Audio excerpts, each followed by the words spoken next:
Hey Psychthoughts fans, Doug here, coming from you from the office again, once again talk to you a little bit about psychology and all the coolness about it, because this is my profession and I love it, and you should embrace it too. As you know, we've been doing a little bit of a segment here talking about Sigmund Freud. All the things you ever wanted to know but were afraid to ask. And so we've been looking at a couple of things. We found out that A, he hated America, B, he was kind of egocentric and a strange character. He didn't do as much hypnosis as we thought. So today on Psychthoughts, we're going to look at 3 other things that you might not have known about Freud. So why don't you come with us? Let's go. Okay, first off, all the rumors you've ever heard about Freud are true. Okay? That's right. He liked his cocaine. There you go. I've said it. The man liked the cocaine. Now, before you go, that's why I come up with all those weird theories, Doug. He was on drugs. He was doing illegal substance. Yeah, hold on. A lot of times one of the biggest things that we do in psychology and when we look at other factors, even in history, is we fail to look at what was going on at the time. A lot of times the era and where you live has a big impact upon you. Before we know that the stigmatism of cocaine as a dangerous and addictive stimulant, cocaine was basically enjoyed at the turn of the century and was considered to be safe and a practical way to stimulate activities. Wow, that'd be kind of cool. Even the fact that you can look back, Sears and Roebuck and their old catalogs during the turn of the century. Also, you could buy opium extract for children who were teething. Yes, we really didn't know what we were doing, did we?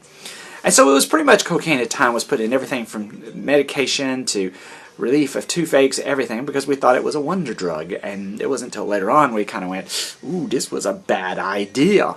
Now, Freud found the relief from his bouts of sadness while on the drug, and also appreciated the ability for it to bring about extended monologues or help people to talk about things normally that they kept tucked away in the recesses of their brain or their subconscious. So there's nothing like a good dose of cocaine to get you to talk a lot about stuff that you might normally wrote about. Freud even wrote one of his 4 papers celebrating the drug's effects and even used it on some of his patients. Wow. What an interesting therapy session that must have been. Later on, he did quit the drug later on in his life, calling it basically a distraction. I bet it was a big distraction there. A little bit of cocaine. Now, you're thinking, well, gee, he was like a drug fiend. Doug, I don't think Freud did anything that would be positive. Well, every time you see someone holding a dog and they go, hey, this dog's my therapy dog, you have to think Freud. Would? Yes. You see, kind of what most people don't really understand is that we use therapy animals to usually soothe anxious patients or calm people down. When Freud was doing practice, he sometimes allowed his Jaffe, to sit with his patients during appointments.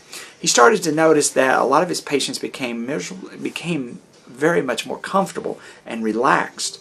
And so he started bringing the dog in when he had to explore further and try to find out people who were very anxious. In fact, he wrote about this so much that the ideal therapy dogs was explored further in the 1960s. Researchers drew support of the ideals from Freud's writings about his dog and how it helped establish credibility to this approach. And of course, the last one, which should be no surprise to you, is that just like any kind of industrial, civilized world, when we see something that works, we got to jump on the bandwagon and try to sell it to you. Freud also pretty much helped the sale of couches. Yes. Freud preferred his patients to lay out on a couch, okay, staring at the ceiling. And he said to clear their minds and relax them thinking so that he would have a way to gather information from their deep, dark unconsciousness. Well, since this became such a big thing in psychoanalysis, in the 1940s, a furniture company known as the Imperial Leather Furniture Company in Queens manufactured a specially designed psychoanalytic couch. Oh yes, it was a very comfortable couch. It had all the markings of a fine couch, except it lacked buttons and cushions and different things that would cause you to go be distracted or something. So it was pretty much plain and very comfortable, and you just laid down on it. There's nothing there to distract you during your therapy session. Hope that you've enjoyed these 3 things. I hope they're things that you didn't know before. We're going to wrap this up in the next video, where we're going to talk about 2 more really unique things, and also find out that Freud, even though he was dead, he still got around a little bit, and a little bit of an odd little fact, the way his life came to an end. So as always, if you like this video, make sure you hit that like button and subscribe. Please leave a comment down below if you have something that you would like to ask about psychology, or something you just like to know in general. As always, remember, psychology is everywhere, and I hope to be seeing you soon. Bye.